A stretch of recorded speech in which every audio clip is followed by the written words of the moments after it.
State on fast track. નરેન્દ્રભાઈએ ગુજરાતને વિકાસનો પર્યાય બનાવ્યું. વિજયભાઈએ ગુજરાતની ધુરા સંભાળતા સાથે શરૂઆતના દિવસોમાં જ હિંમત સાથે લીધા અઢળક સાહસિક નિર્ણયો અને એમના દરેક નિર્ણયનો ફાસ્ટ ટ્રેક અમલ થાય એ માટે સતત કાર્યરત રહ્યા નીતિનભાઈ.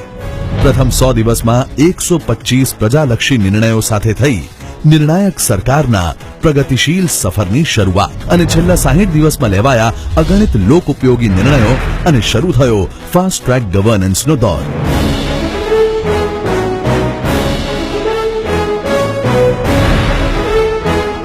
વર્ષોથી જેની કાગડોળે વાટ જોવાતી હતી તે પણ ખુશી મળી આપણા ફિક્સ પગારદારોને. રાજ્યના 1,18,000 થી વધુ ફિક્સ પગારદાર કર્મચારીઓને મળશે 7મા પગાર પંચ મુજબના પે મેટ્રિક્સ અનુસાર લઘુત્તમ પગારનો લાભ. જુદી જુદી કેડરમાં 63 થી 124% સુધીનો થશે પગાર વધારો. ફેબ્રુઆરી 2017 થી થશે અમલ.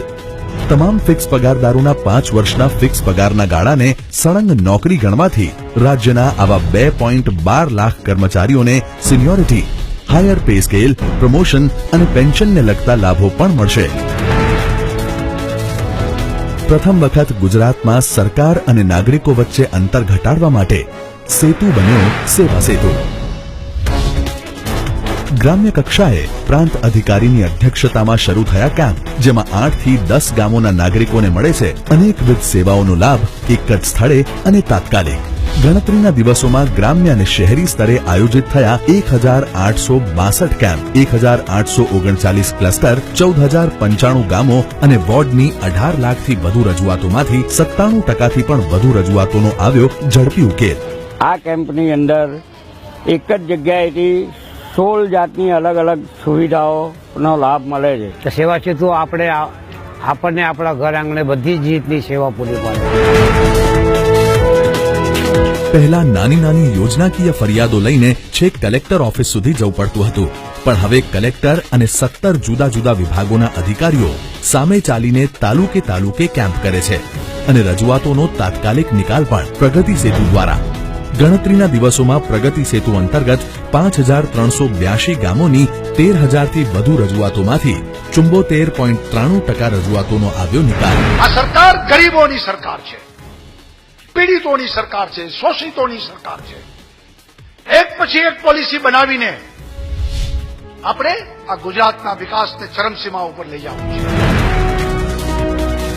પણ એવું કંઈક દૂષણ હજુ પણ આપણી વચ્ચે હતું જે આપણા શરીર, સમાજ અને રાજ્યના વિકાસને અંદરથી કોતરી ખાતું હતું. એ છે દારૂ અને વ્યસનનું દૂષણ. આમ વિચારીને જ વિજયભાઈએ કડક કર્યા દારૂબંધીના કાયદા.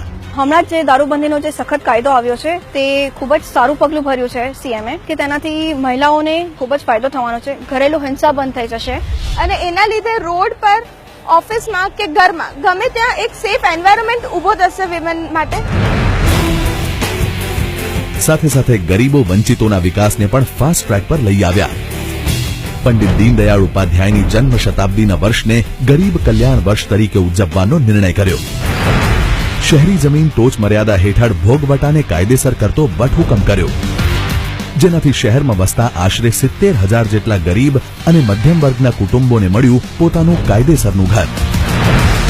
70,000 જેટલા ગરીબ પરિવારોને અમે આ 33,88,374 મીટર જમીન, શહેરી વિસ્તારની બજાર ભાવમાં અતિ કિંમતી જમીન ખૂબ મામૂલી દરે એમને નિયમિત કરવા માટે, કબજાનો હક આપવા માટે અમે આજે આ ઠરાવ કર્યો. પહેલા અમને ઘર છીનવાઈ જવાનો ડર રહેતો હતો, પણ ચિંતામાં હું પણ નહોતી આવતી, પણ હવે અમને કાયદેસરનો કબજો મળશે એટલે અમને સૌથી મોટી નિરાંત. રાજ્યભરમાં શરૂ કરવામાં આવ્યા છે 65 દીનદયાળ પ્રધાનમંત્રી જન ઔષધિ સ્ટોર્સ, જ્યાં ક્વોલિટી એશ્યોરન્સ સાથેની જેનેરિક દવાઓ મળે છે લગભગ 40 થી 80% જેટલી ઓછી કિંમતે. અને ટૂંક જ સમયમાં શરૂ થશે બીજા 500 જન ઔષધિ સ્ટોર્સ. મને તથા મારા મધરને ડાયાબિટીસ તથા બીપીનો પ્રોબ્લેમ છે.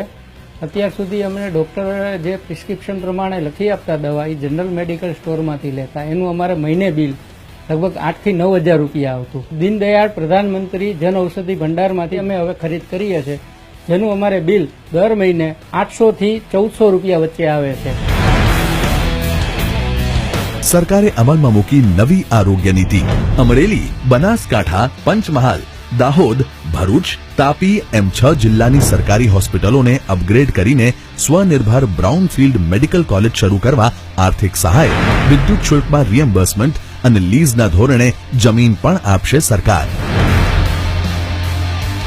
ગુજરાત સરકારે અપનાવ્યો બોર્ડર ટુરિઝમનો નવો અભિગમ. ગુજરાતના લોકોમાં દેશભક્તિ વધે એ માટે ભારત પાકિસ્તાન બોર્ડર પર આવેલા સુઈ ગામના નડાબેટ ખાતે શરૂ કરવામાં આવ્યો સીમા દર્શન કાર્યક્રમ. સીમા દર્શન બન્યો હજારો પ્રવાસીઓના આકર્ષણનું કેન્દ્ર. સાથે જ રાજ્યની યુવા સ્વાવલંબન યોજના અંતર્ગત પોલીસ તેમજ લશ્કરી અને અર્ધલશ્કરી દળોમાં ફરજ દરમિયાન વિકલાંગ થનાર અથવા શહીદ થનાર જવાનોના બાળકોને આવક તેમજ પર્સેન્ટાઇલમાંથી મુક્તિ આપી ગુજરાત સરકારે, જેથી એમને મળશે પ્રાઇવેટ કોલેજોમાં પણ ટ્યુશન ફીમાં મોટી રાહત.